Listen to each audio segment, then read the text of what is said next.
Geruduk Komisi 2 DPR RI.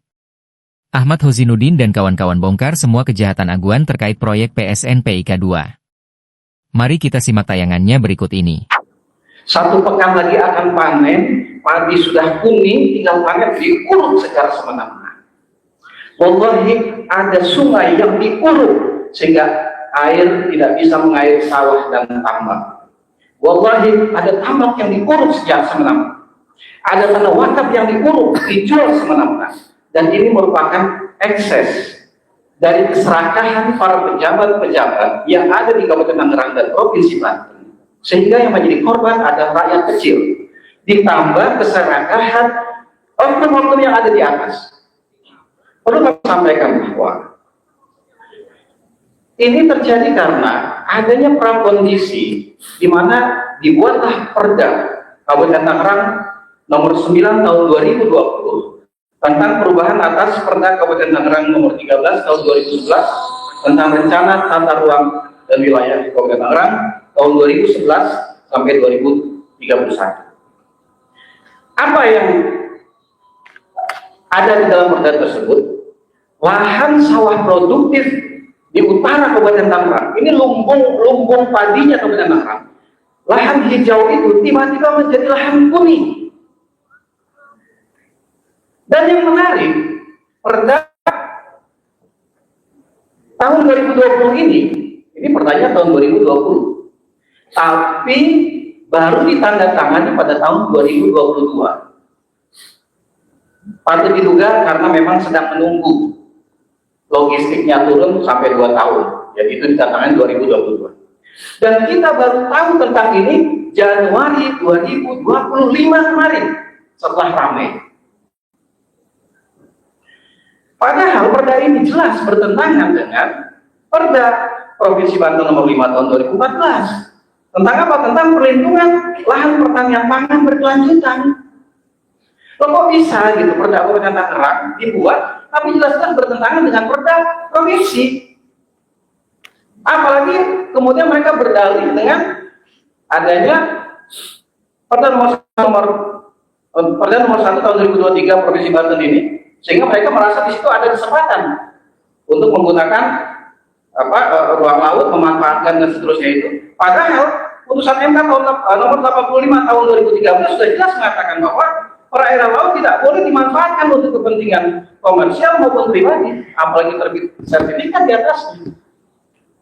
Dan ketika sertifikat yang sudah dinyatakan oleh Menteri ATR BPN Nusron Wahid bahwa di situ ada sertifikat itu, kita semua tahu bahwa sertifikat itu akan terbit ketika PPHTB-nya dibayar. Pertanyaan kami, itu bayarnya ke siapa? Apakah ke oknum pejabat di Perda pada saat itu, ke pribadi, atau masuk ke kas kabupaten? Dan jumlahnya fantastis. Artinya bahwa ini betul-betul secara sistemik, secara terstruktur, kejahatan kemanusiaan ini dari atas sampai bawah, atau kalau bolak-balik dari atas sampai bawah itu merata. Dan hari ini sampai dengan hari ini rakyat masih terus ditakut-takuti. Sedianya kami juga membawa bahan-bahan dan saksi di lapangan, tetapi mereka sangat ketakutan dan mereka masih sekarang agresif mendatangi pemilik lahan. Bayangkan, yang tidak mau menjual dikriminalisasi. Saksinya ada, buktinya ada, orangnya ada. Dan bukan cuma satu, banyak. Kita bisa bayangkan dengan sisi kemanusiaan kita. Pemilik tanah sudah sepuh dalam kondisi sakit dengan selang oksigen dipasang, dipaksa kedatangan untuk melepaskan haknya. Dan ada oknum polisi di situ, ada oknum pengacara di situ. Ini apa? Kemana negara? Ini zolim-zolimnya. Tapi saya mulai paham, mulai mengerti kenapa selama ini pengurukan yang begitu masif, pemagaran yang begitu masif, semua pejabat diam di kabupaten maupun di provinsi Banten. Kenapa? Karena mereka yang menandatangani produk-produk perda ini. Demikian tambahan dari saya. Soalnya akan dilengkapi oleh Saudara Mahesa. Sebelah saya singkat saja. Ya, nanti selain Mahesa, izin ada 2 saksi yang saya bawa. 1 Putin Suhartini, 2 Charlie Chandra. Mohon izin waktu sebentar biar menyampaikan apa yang mereka alami. Sekarang Kang Mahesa, silakan. Bismillahirrahmanirrahim. Singkat saja pimpinan, saya ingin melaporkan temuan di lapangan. Salah seorang anggota DPRD Kabupaten Serang bernama Haji Abdul Ghafur, ketika dalam rapat resmi seperti ini, ketika itu dalam kasus pagar laut, beliau hanya mengecek, meminta keterangan dari pihak desa, dari Kades. Lalu waktu itu saya protes, kenapa tidak minta keterangan dari rakyat? Apa bahasanya pimpinan? Saya takut ditembak. Dan tahu yang ngomong itu anggota DPRD. Iya, makanya kita sampaikan, seorang anggota DPRD di forum resmi, dalam rapat resmi, ngomong ke rakyat bahwa saya tidak bisa menemui rakyat karena takut ditembak. DPRD Provinsi. DPRD Kabupaten Serang namanya Abdul Ghafur dari fraksi PKB.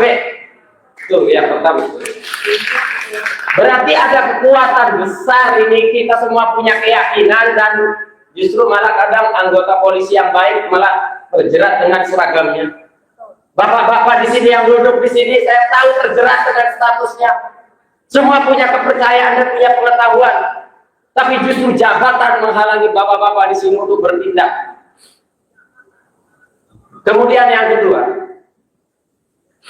hari ini saya masuk di gedung DPRD ini, tidak bisa masuk karena tidak memakai sepatu. DPR RI mah. Tapi aguan mengurus sungai masih bebas sekarang, Bapak Pimpinan.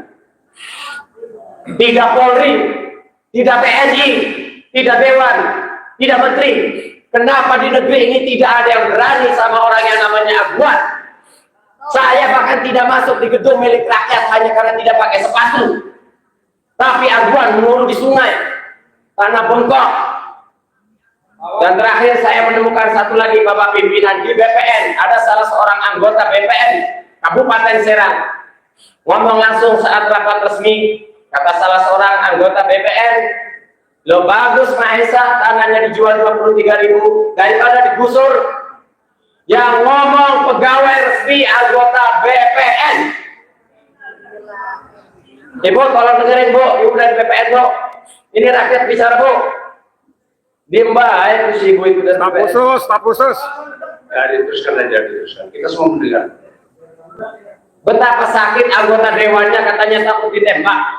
Betapa sakitnya kami rakyat Banten. Salah seorang anggota BPN ngomong, oh lebih baik dijual 3.000 daripada digusur. Saya hanya bisa melaporkan itu saja. Sampai suatu ketika, sampai saya ngomong pernah kayak orang ucapkan pimpinan. Jadi kalau pemerintah negara tidak mampu menangani satu aguan, kedua, maka tolong jadikan Banten zona bebas hukum 48 jam biar kami rakyat yang bertindak. Sekian, terima kasih. Pak Charlie dulu, Pak.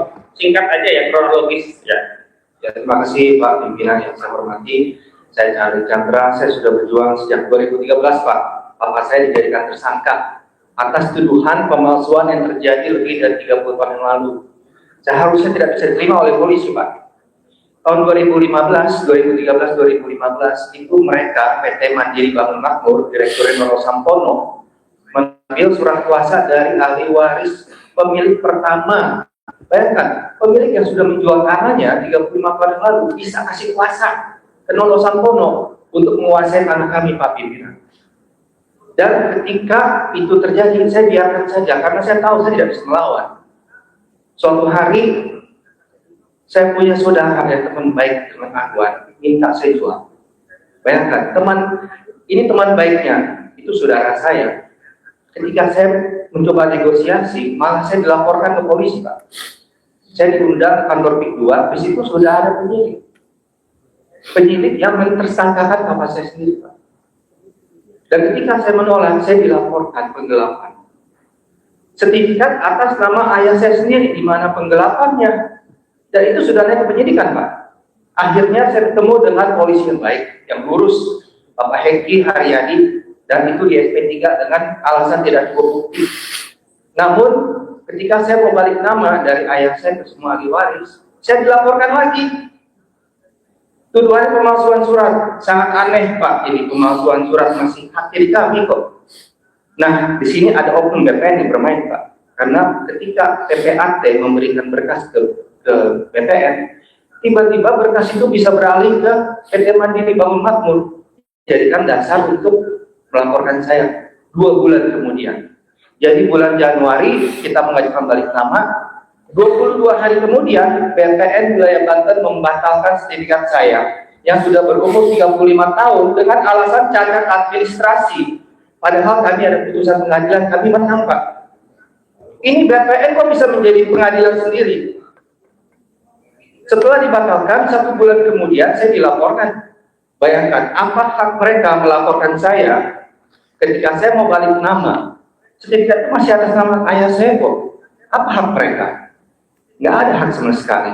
Tapi kita sebagai rakyat biasa, nggak ada yang dengar. Saya sudah di ruangan ini, November 2023, duduk di kursi yang sama, melaporkan hal ini.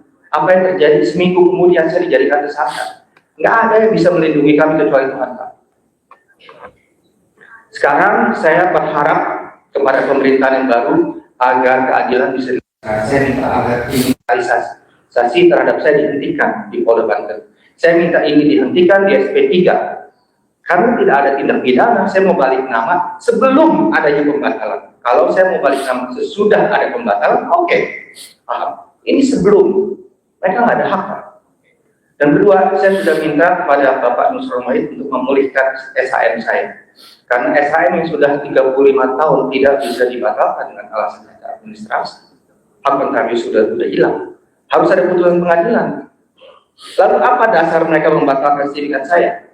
Dengan alasan cacat administrasi 35 tahun kemudian. Dasarnya adalah permintaan dari Nono Sampono yang memberikan jaminan bahwa BPN tidak akan kena sanksi pidana dan perdata. Itu saja dari saya. Terima kasih Pak Pimpinan. Dr. Chandra, terima kasih. Selanjutnya Bu Kim Suardini. Kalau tidak ada mic, tolong maju ke depan sebentar ke tempatnya Ko cari. Oh sudah ada, ya silakan.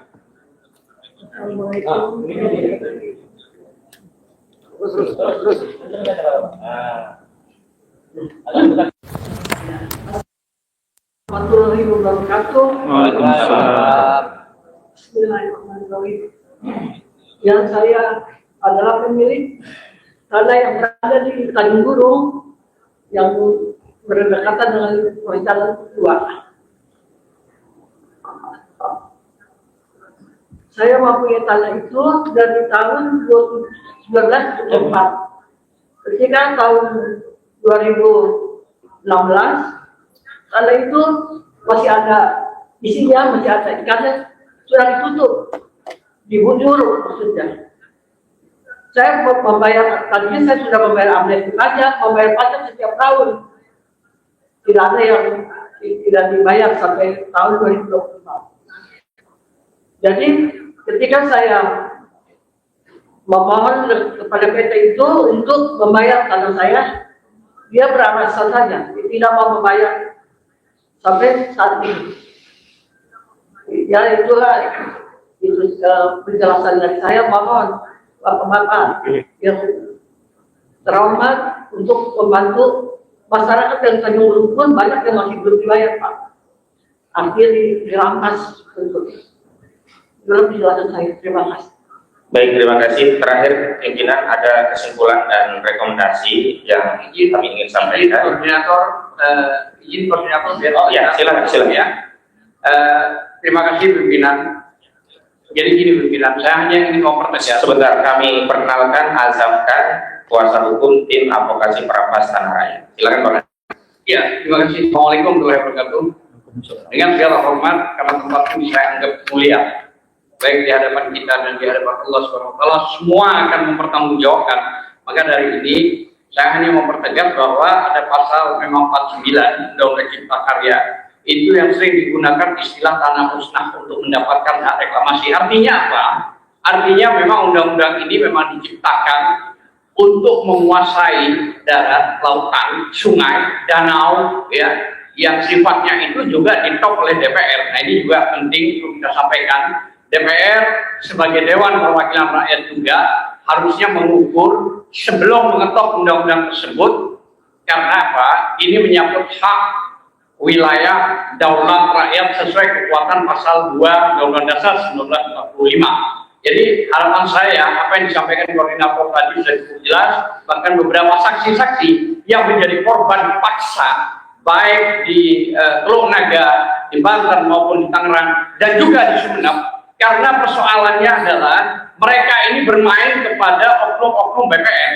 Dan ini harus juga dibersihkan, karena BPN juga banyak sekali bermain kejahatan-kejahatan model begini. Karena mereka mendapatkan uang fasilitas dan segala macam, tapi berani mengorbankan atas segala keinginan para oligarki. Dan ini tolong juga apa yang terjadi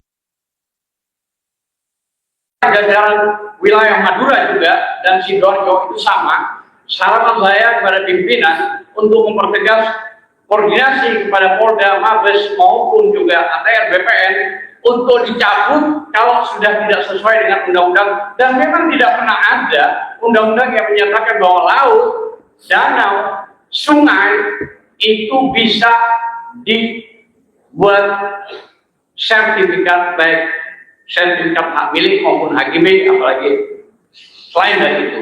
Saya kira mungkin itu tambahannya. Terima kasih, kami dari tim lawyer penggugat nomor 754 di PN Pusat, koordinatornya Ahmad Hozinoddin dan beberapa rekan ini, ya, ada Soraya, ada Mas Jojo, dan banyak sekali yang hadir, rekan-rekan lawyer di sini, dan prinsipal juga Mas Edi ada. Terima kasih. Harapan saya dengan DPR ini benar-benar nanti, artinya tidak seremonial gitu loh pimpinan, tapi benar-benar ini diperhatikan karena ini masalahnya rakyat, dan DPR kembali kepada rakyat, mempertanggungjawabkan kepada rakyat selain kepada Allah SWT. Terima kasih. Assalamualaikum warahmatullahi wabarakatuh. Waalaikumsalam warahmatullahi wabarakatuh. Izin satu lagi karena jauh-jauh dari Tangerang, mohon waktu Bang Kurtubi, silakan dari Tangerang. Hadir. Oh, lagi sholat. Oh, lagi sholat. Kalau belum ada, Bang Hambali kalau gitu pengganti dengan yang lain dulu ya. Tapi Bapak-Bapak Ibu sekalian aja ya, saya ingin menyampaikan, kita hormati juga bulan Ramadan. Jadi tidak usah sampai terlalu mengeluarkan kata-kata yang nanti malah nggak enak dalam bulan Ramadan. Mengurangi pahala. Nah itu baik. Saya pikir sebagai umat Muslim cukup bijak. Silakan sama saya. Bismillahirrahmanirrahim. Assalamualaikum warahmatullahi wabarakatuh. Assalamualaikum. Yang saya muliakan pimpinan dan anggota Komisi 2 DPR RI. Saya Hambali, 51 tahun yang lalu saya dilahirkan di Teluk Naga. Artinya tidak sedikit pun waktu saya berpindah dari Teluk Naga sampai hari ini. Saya tahu perkembangan apa yang terjadi karena saya tidak pernah merantau. Abrasi tidak pernah terjadi di desa Kohon atau desa sekitarnya, karena ada sungai Cisadane yang mengalir dari Bogor sampai ke muara desa Kohon, membawa material lumpur, tanah dan sebagainya hingga tidak terjadi abrasi. Jadi kalau ada kata abrasi terjadi di sana, bohong besar. Itu yang pertama. Yang kedua, pencabutan pagar laut belum selesai. Silakan Komisi 2 datang ke sana, saya antar. Tangkap saya, penjarakan saya kalau saya bohong. Di desa Kohon baru bikin sertifikat, belum diurus, sudah ramai. Hari ini saya katakan yang sebenarnya. Atas nama Allah, desa Tanjung Burung dan desa Tanjung Pasir yang bersebelahan dengan desa Kohon sudah diurus. Ini tidak pernah terpublikasi. Sungai, tanah kehutanan disertifikatkan. Dan pada hari ini juga saya ingin katakan, tidak cukup Bareskrim menentukan tersangka hanya 4 orang. Karena 2 orang selain kepala desa dan sekretaris desa itu orang yang bekerja pada seseorang. Bukan dia bekerja untuk dirinya sendiri. Artinya ada perintah. Kenapa harus diamputasi sampai dia? Dia ada yang suruh. Gitu, Pak Ketua. Yang terakhir, saya bingung sampai hari ini.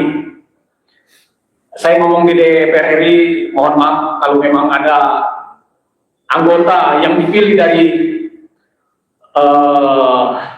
daerah pemilihan Tangerang Raya. Kok sampai saat ini semuanya nggak ada yang berbicara membela kami di sana. Dari semua partai. Kan ada Pak, semua yang terpilih Pak. Ya tidak ada yang membela kami di sini, di sana Pak. Waduh, luar biasa. Kriminalisasi terjadi, perampasan luar biasa. Bukan cuma Pak Charlie dan Bukin saja Pak, banyak. Saya merilis lebih dari 28, itu belum semua. Itu baru Teluk Naga dan Kosambi saja Pak. Terima kasih. Bila taufiq wal hidayah. Wassalamualaikum warahmatullahi wabarakatuh. Waalaikumsalam warahmatullahi wabarakatuh. Izin bulan puasa saya ingkar janji karena ternyata Bu Menu Wulandari ingin menyampaikan janjinya. Beliau ketua Aliansi Rakyat Membuka, kiranya berkenan. Bu Menu, tapi kalau Bu Menu ini kelihatannya agak biasa. Assalamualaikum warahmatullahi wabarakatuh. Saya adalah perwakilan dari emak-emak. Kebetulan saya tinggal di Tangerang. Saya merasa apa yang kita alami, mungkin kalau kita tidak benar-benar konsen dalam hal ini, mungkin tanah kita juga akan diambil dengan alasan negara. Di sini Pak, karena saya tadi melihat ada status dari Menteri ATR BPN, izinkan saya untuk membukakan saya ya. Surat terbuka untuk Bapak Menteri. Assalamualaikum warahmatullahi wabarakatuh.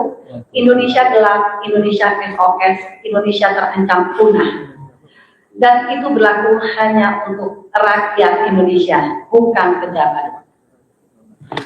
Lihatlah, negara sedang membuat sandiwara kolosal dengan judul penyelamatan aset aguan. Satu persatu mundur, mulai dari Kejagung, Bareskrim, dan terakhir adalah Menteri ATR BPN yang batal untuk mencabut sertifikat laut milik Agung Sedayu.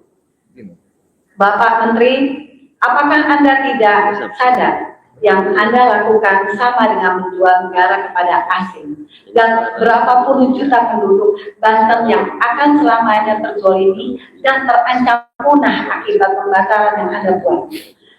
Sudah banyak pembuktian dan penelitian mengatakan sertifikat tersebut melanggar aturan dan mengancam ekosistem setempat. Ada apa di balik pembatalan tersebut? Dalam kasus PSN PIK 2, negara tidak pernah hadir untuk rakyat.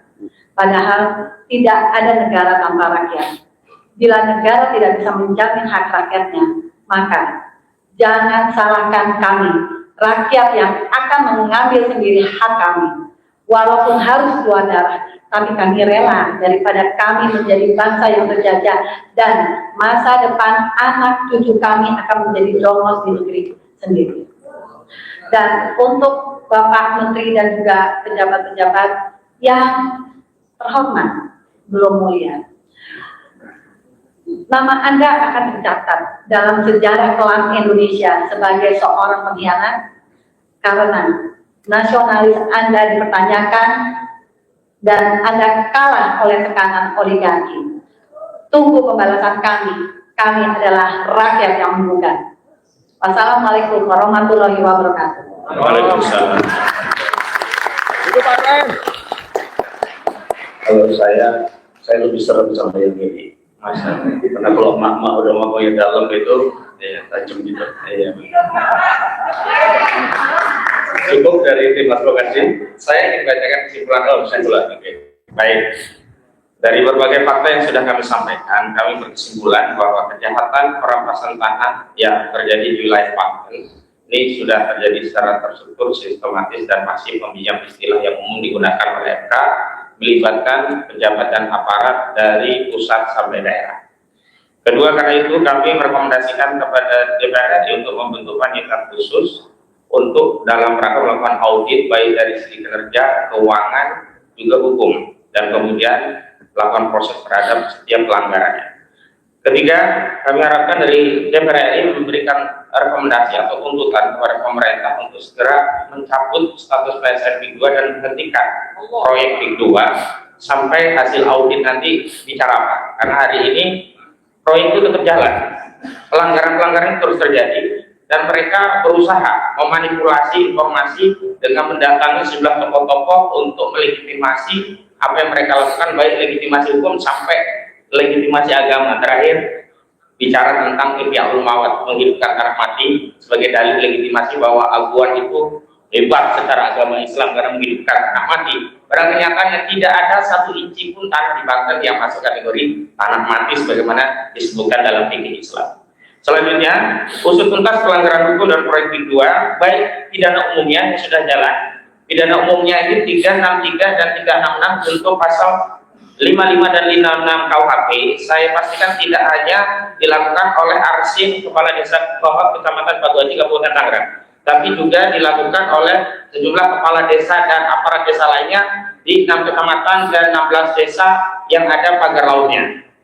Pidana khususnya, ini dugaan kami ada penyalahgunaan kewenangan atau perbuatan melawan hukum yang merugikan keuangan negara, baik kerugian langsung atau aset negara yang hilang, dan menguntungkan diri sendiri, orang lain, atau korporasi. Baik pejabat penyelenggara negara itu adalah pejabat atau aparat, termasuk aparat pemerintahan desa. Karena itu pidana khususnya juga harus diketok lagi, dijalankan lagi. Jangan sampai seperti di Jagung kemarin malah mundur dengan alasan yang nggak masuk akal. Kenapa? Karena Barreskrim saat ini bukan menangani Pitsus, Pidum. Artinya Pitsusnya tetap jalan. Pitsusnya juga tidak hanya mengacu pada 12 pin tentang ada tidaknya suap atau gratifikasi. Pitsusnya ada pada pasal 2 atau pasal 3 Undang-Undang 31.1999 tentang tindak pidana korupsi. Ini apa? Korupsi, penyalahgunaan kewenangan atau perbuatan melawan hukum untuk menguntungkan diri sendiri, orang lain, atau korporasi, dalam hal ini korporasinya Aguan, yang merugikan keuangan negara, baik natural uang negara maupun aset negara. Dan terakhir ada juga administrasi. Saya kira jangan sampai kita merasa bahwa tindakan administrasi yang diambil Menteri BPN dengan memberikan sanksi kepada sejumlah pejabat BPN yang ternyata sudah pensiun 2, informasi kami terima. Coba nalor nggak kita sudah pensiun dikasih sanksi? Saya minta juga BPN jangan membohongi rakyat. Ya KKP juga jangan membohongi rakyat. Nah kalau KKP kami sudah kirim surat, nggak pernah diterima audiensi dengan KKP Menteri Wahid Sakti Wahid Trenggono, dan kami sudah kasih tahu pelaku makar yang punya proyek Pimpronya ini namanya Mandor Memek, kabur orangnya sekarang.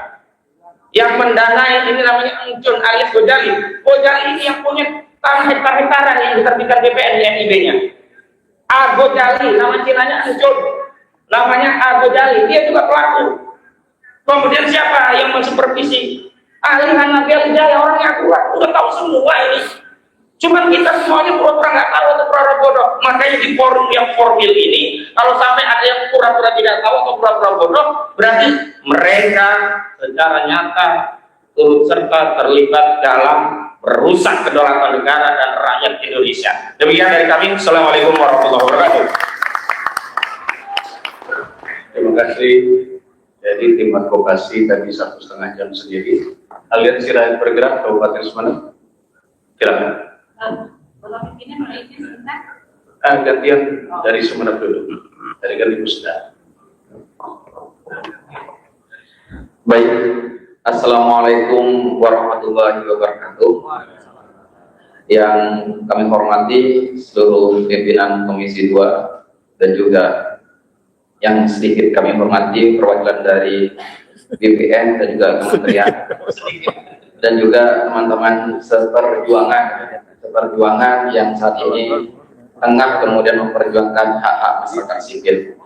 Baik, izin pimpinan kami dari Aliansi Rakyat Bergerak Kabupaten Sumeneb Provinsi Jawa Timur menyampaikan salam dari masyarakat Tapak Kerbau, Desa Gresik Putih, Gapura, yang saat ini mohon maaf sekali tidak banyak yang hadir. Cuma saya sendiri yang berangkat dari Sumeneb, itu pun perjuangan sekali, Pak. Semalam kami berungguh dengan masyarakat di Tapak Kerbau. Awalnya kami tidak ingin ikut karena keterbatasan ekonomi. Kemudian masyarakat berungguh dan bermusyawarah sampai ada satu masyarakat itu kemudian menjual ternaknya, yakni kambing, untuk membiayai saya berangkat ke Jakarta. Sehingga di hal itu, jika ada orang yang mengatakan bahwa gerakan kami dinakodai oleh orang-orang investor, itu tidak benar, Pak. Karena isu itu dikembangkan di Sumeneb. Nah, dari hal itu, saat ini sebenarnya Pak, perjuangan masyarakat Desa Tapak Kerbau, Kampung Tapak Kerbau, Desa Gresik Kutigapura ini sudah berlangsung dari tahun 2018. Tahun 2018 di sini masyarakat Tapak Kerbau sudah melakukan penolakan terhadap rencana pembangunan tambak garam yang berada di Kampung Tapak Kerbau, dan hal itu sudah didukung oleh pemerintah desa. Akan tetapi kemudian pada tahun 2023 pemerintah desa yang kemudian menginisiasi sendiri untuk membangun tambak garam di sini. Nah, dari hal itu kemudian yang kami permasalahkan bukan hanya pembangunan tambak garamnya, akan tetapi penerbitan sertifikat hak milik yang berada di atas laut. Ya, kami tekankan, sertifikat hak milik yang dikeluarkan oleh BPN di sini itu berada di area pesisir pantai atau berada di atas laut. Sementara laut tersebut merupakan tempat mata pencaharian warga untuk menghidupi anak-anaknya, untuk menyekolahkan anak-anaknya. Dengan beringas dan ganasnya, tiba-tiba negara ingin merampas uang hidup mereka. Apakah tidak zalim mereka? Saat ini yang tengah kami perjuangkan adalah sisa dari 74 hektar yang ingin kemudian dijadikan tambak garam. Sisa dari 74 hektar di sini tersisa 21 hektar, Pak. Ini yang kami perjuangkan, sisa-sisa kehidupan ini yang kami perjuangkan. Ya, 21 hektar di sini yang kami perjuangkan, dan itu atas 19 sertifikat hak milik. Jika di di Desa Pohon yang kemarin viral, pemagaran kemudian ada sertifikat hak guna, kalau di Sumeneb itu sudah sertifikat hak milik, Pak. Ya. Itu sudah sertifikat hak milik. Bayangkan, laut itu loh bisa disertifikat. Negara ini mikir rakyat atau mikir ya nasibnya mereka sendiri, kan gitu, Pak, perlu dipertanyakan. Barangkali suatu saat udara ini juga akan disertifikasi oleh mereka. Jadi avatar nanti punya elemen tanah, elemen air, dan juga elemen udara, kan gitu, Pak. Nah, dari hal itu kemudian perjuangan kami di sini adalah untuk kemudian mencabut 19 sertifikat hak milik ini oleh BPN. Padahal kami sudah melakukan audiensi kepada BPN di Kabupaten Sumeneb. Apa yang disampaikan oleh mereka? Yang disampaikan oleh mereka, ayo kita buka di pengadilan. Oh, mereka yang berkeluarkan, kemudian mereka berbakti tangan. Padahal ini sudah menyalahi aturan, kan begitu, Pak? Lalu kok bisa disertifikasi? Padahal sudah jelas tanah, air, udara itu dikuasai oleh negara dan kemudian diperuntukkan sepenuhnya untuk masyarakat. Nah, perjuangan kami di sini kemudian karena tahun 2023 masyarakat itu kembali menolak, lalu terjadi perselisihan antara pemerintah desa dan juga masyarakat Kampung Tapak Kerbau di sana. Masyarakat Kampung Tapak Kerbau kemudian menolak, sampai kemudian masyarakat Tapak Kerbau ini dilaporkan oleh pemerintah desa ke pihak kepolisian atas dasar mencuri perahu, menyandra ekskavator, melakukan pencabutan pancong. Karena di sana itu tahun 2023 itu sudah dipancong, Pak. Nah, kemudian mau dibangun oleh pemerintah desa, kemudian ekskavatornya itu dihadang oleh masyarakat. Nah, penghadangan ini yang kemudian dilaporkan ke pihak kepolisian atas dasar pencurian. Masyarakat memperjuangkan Masyarakat memperjuangkan haknya, kemudian dilaporkan ke pihak kepolisian.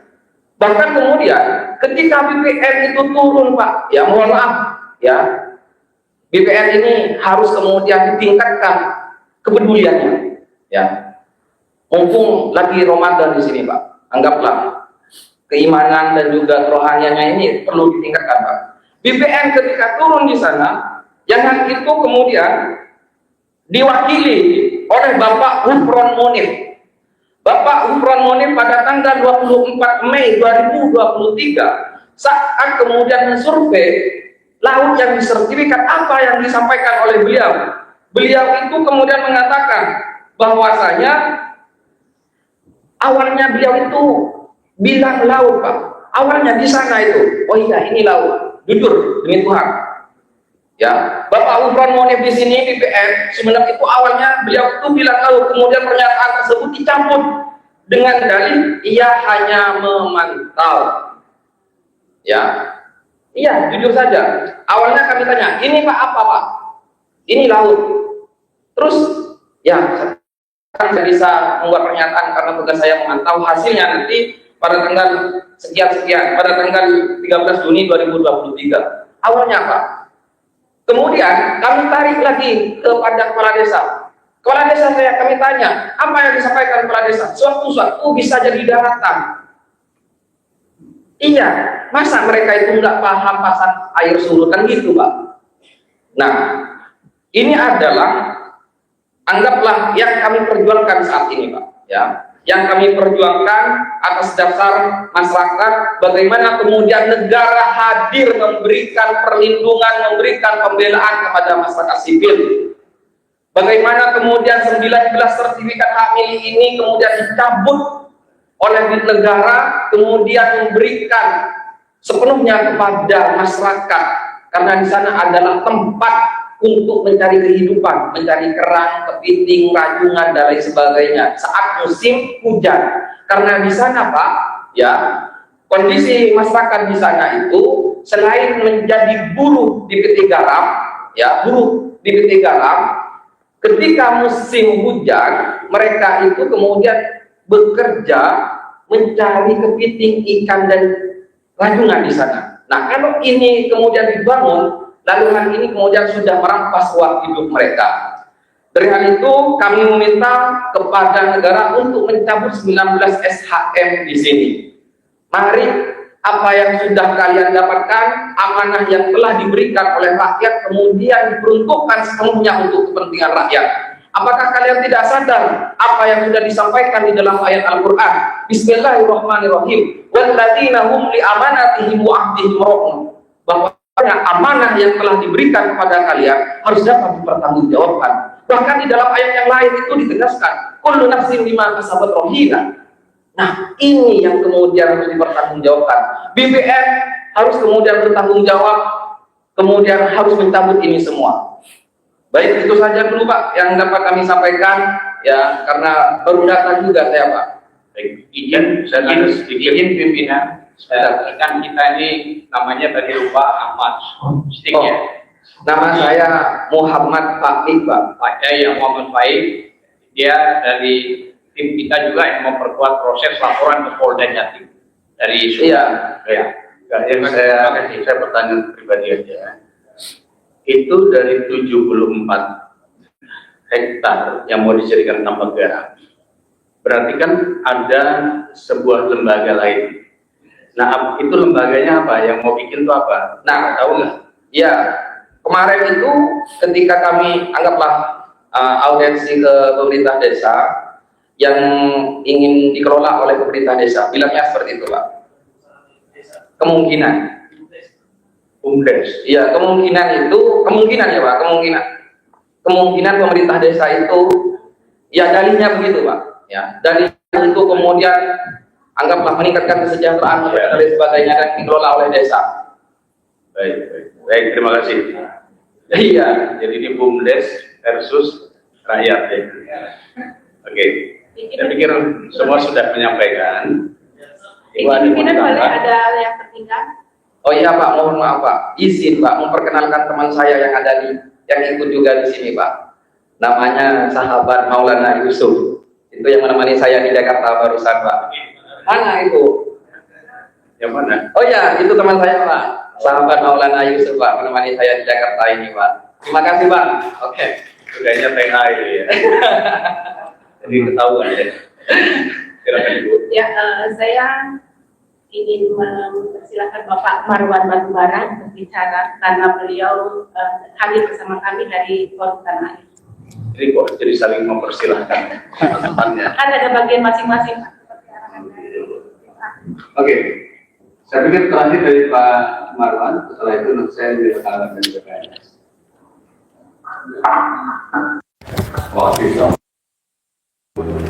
Ada beberapa hal. Yang pertama, soal PSN 2 ini, kalau kita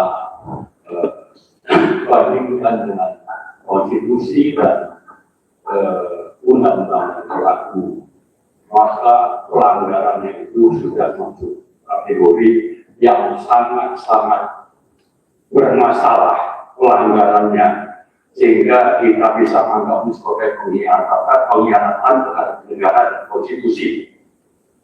Kemudian terkait dengan DPR, salah satu dari 3 fungsi utama DPR itu adalah melakukan pengawasan di samping pembentukan undang-undang dan anggaran.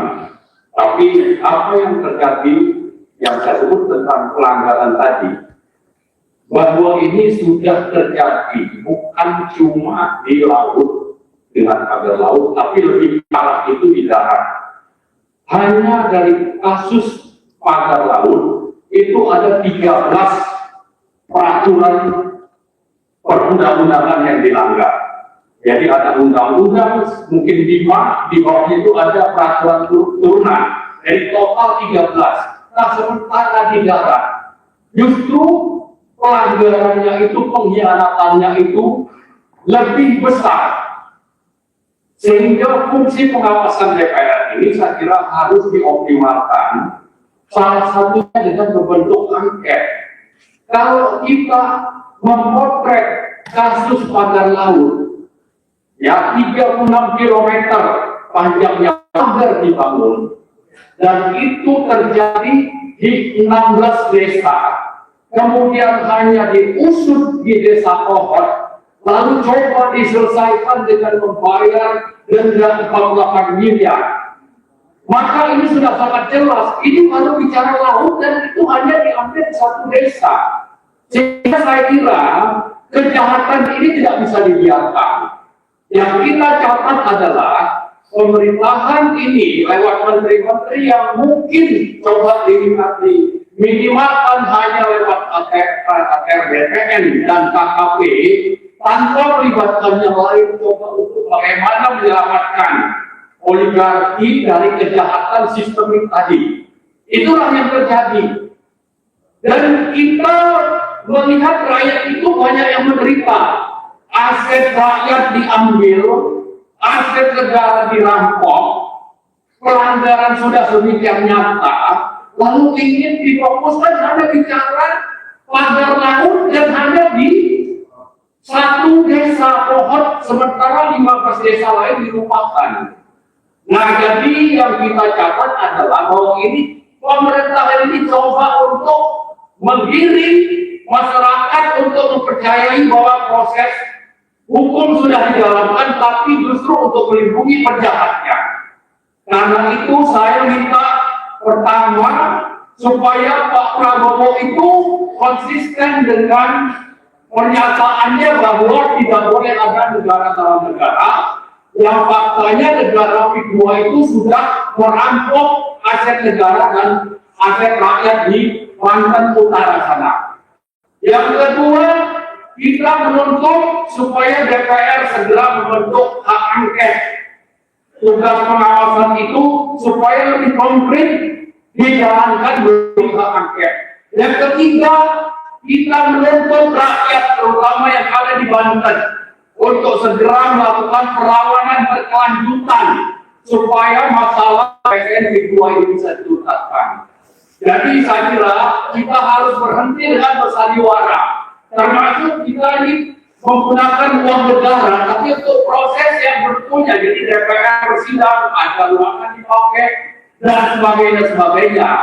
Saya berharap ini tidak dilakukan hanya untuk melanjutkan sandiwara pagar laut yang sudah dilakukan oleh pemerintah Prabowo tanggal 18 Januari itu, dan coba untuk difokuskan hanya bicara desa pohon. Saya kira bukan itu yang kita inginkan, tapi adalah penuntasan, penegakan kedaulatan negara Republik Indonesia dan rakyat Indonesia di negara Kesatuan Republik Indonesia berhadapan dengan negara kedua yang dipimpin oleh Aguan, didukung oleh Jokowi dan Abdul Salim. Ini harus dihentikan. Saya kira saya Terima kasih. Kita sangat menghormati semangat perjuangan dari kawan-kawan hadir. Kita juga berempati, bersimpati, jujur.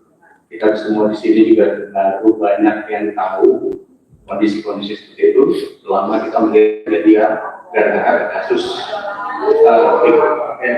pagar laut. Kalau saya pada saat itu tidak ngomong soal kepala desa Pulau Ribuan itu juga itu salah satu yang mendorong agar semua muncul ke permukaan, termasuk rapat-rapat kerja atau rapat kerja seperti ini adalah upaya kami. Jadi bukan pengen membawa anggaran juga, kita ingin mengupayakan agar semua masyarakat didengar. Ya. Ini semua kawan-kawan kita, termasuk saya juga di komisi ini. Kita juga masih perlu mendalami dan mempelajari terus. Bapak-bapak yang lain, ini dengan yang lain, di setiap perubahan pasti. Sekarang saya